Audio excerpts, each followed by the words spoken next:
welcome back to my film and TV channel. Hope you're all staying safe and well. I'm going to look at episode 8 of The Apprentice. First aired on Thursday, March the 21st. So do have a look at that. There will be spoilers on this, guys, so if you've not watched it, please get ahead and watch it. And this is simply called XBUS. Yes, it's great. An ad campaign for electric vehicles. Okay, I was a bit confused by one, but we'll talk about it, about what they were supposed to be doing with one of the selling points for this one. They have to do a brand, a logo, and a 30-second advert. Of course, last week we lost Verdi, who was a poor candidate all over for me. I was not unhappy that he went. I didn't really get to Verdi from the start, and we've now got 6 girls and 4 boys battling it out for Lord Sugar's 250,000. So I'll have a look at how this went. Please, if you're new to the channel, push that subscribe button, push the bell notifications, everything film and TV. Great to have you on board. Reality shows like this, film reviews, TV series reviews, lots of different things. And if you check out the channel, there'll be stuff on my football team, Manchester City, as well. So if you know anyone who might be interested, give them a kick in my direction. But it's film and TV today, and more specifically, it's The Apprentice. So get those buttons pressed as well, and of course if you can give us a like, guys, it'd be much appreciated. If you're liking The Apprentice, it's not the greatest bunch, is it? This I'm struggling.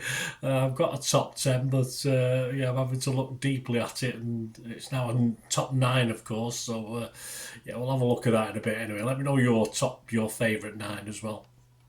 Yes, my top 10 before this week was Flo, Rachel, Trey, Phil, Paul, Raj, Steve, Felicia, Maura, and at the bottom was someone called Noor. I wonder how she went on this week. Well, we're going to have a look at how the candidates performed. We'll look at Team Nexus, who had the privilege, probably, of selling a camper van for the leisure sector, an electric camper van, of course. Team Nexus is made up of Raj, Steve, Maura, Flo and Paul. How did they do individually? I thought Steve was okay. He was a bit of an actor this week. Not too much pressure on him, I don't think this week. Raj involved in the branding, and at least she come up with a few names, didn't she? Which a colleague didn't, Flo. EB&B, of course, they came up with. Yes, some people liked it. I thought it was awful. I thought it was a terrible one. Bed and breakfast, just a poor logo. And Flo, she hadn't really come up with any names. And I think generally when it got to the pitch, I think she struggled this week. She was my number 1, of course, but I thought this was one of her weakest weeks this week. And she'd sort of waffled a bit trying to defend the undefensible as well in that pitch. Maura, all credit to Maura. I think she was a standout for me this week. She tried for the PM. She's definitely a trier, as she proved when shooting the ad. Respect for that. She tried to put a bit of energy into it, and she did notice the B&B like I did, bed and breakfast. And I thought Maura this week was possibly the best of a bad bunch. Paul, yeah, he won the PM from Maura. Immediately his vision is not quite what the others think, and he backs down and he smiles about it. And that's just what he does. He loved B&B, okay, but he wasn't alone in that. But the panel, I don't think the industry executives agree with him. But he said and then he sort of said in the car on the way to the pitch, although he said he loved the logo, he said it might not be understood. So not like Paul to flip, was it? But there you go. I thought the 30-second ad was okay, but it didn't have the greatest response. Team Supreme, the box van for the business sector. I thought that meant like someone delivering and stuff. I didn't. All of a sudden, Noor had this vision of selling out of it, which is fair enough. That can be used for business, of course, but it wasn't my idea of what a electric van for business meant. It's just like a delivery, deliver your stuff and get you, into Flora, get your flowers delivered and get all this sort of thing. Other flower shops do exist, of course, but I was a bit confused as to whether Noor had the right, but she didn't seem to get picked up on it, so perhaps I had the right. I was going up the wrong alley with that one. Felicia, Phil, Rachel, Trey and Noor, of course, made up Team Supreme. Yeah, Trey, Mr. Director, became sort of a bit of Barry White, although it wasn't too bad when we saw the advert with his voiceover. And he got a bit frustrated today, but he got frustrated with Noor, so it didn't do him any harm, that's for sure. Phil, Brandon came up with the vaults, but again, he got pushed too easily into changing into a childish sort of logo from Felicia. He didn't sort of stand his ground, so I thought Phil could have perhaps been a little bit little bit more dominant, although he wasn't the sub-team leader, but I think he should have put his foot down and been a bit more dominant about it and just really got his way, because I thought his logo was, although I didn't like the vaults, I thought his logo was actually better. But of course Felicia, for me, escaped again this week. I think she got away with one again this week. Noah, well, yeah, she was the PM, never done it before, and she took full responsibility for everything. Didn't want to accept anyone else's opinions by the looks of it. Wanted this pop-up shop, which totally confused me.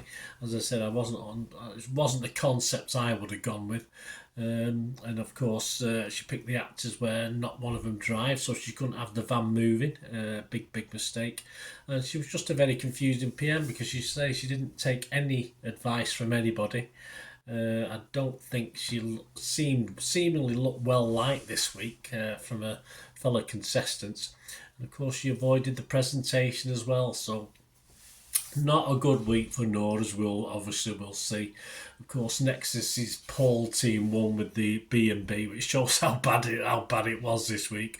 Supreme and Nor were absolutely awful, and of course, no surprise, there was no bringing two back for this one. Noor just defended her advert even in front of Lord Sugar, and that's something you just do not do. And she was sacked straight away, but it's certainly no surprise. Possibly could have been a second sacking. As I said, I think Felicia got away with it again this week. But I think Lord Sugar was right to sack Noor, definitely.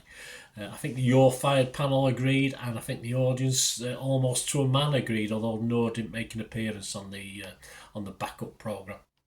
So anyone step up to make move in my candidates league, if you like, my top 9? Well, as I said, I think Nora was a standout this week. I thought she had a good week, and I thought Trey had a good week in the way that he sort of stood up to Noor, and it sort of worked in his favour, because obviously Noor was on a loser, and Trey was obviously shouted down by her a couple of times, but I think he came out of this pretty well as well.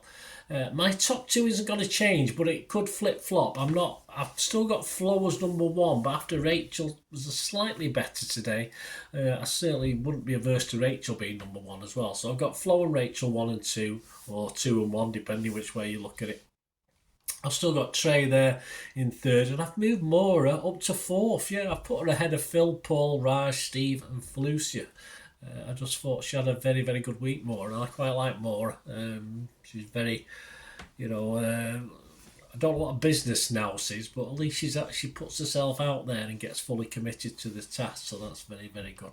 Let me know your top 9 anyway, guys, what you think will happen. Next week, of course, we've got the shopping channel. I think someone upsets the viewers, so that'll be interesting. Be an interesting watch next week. We're down to 9 now, of course, so let me know your favourites, and we'll look forward to that next week. Anyway, thanks for watching, guys. Till we meet again. That's one thing, don't I? Please stay safe, everyone. Bye for now.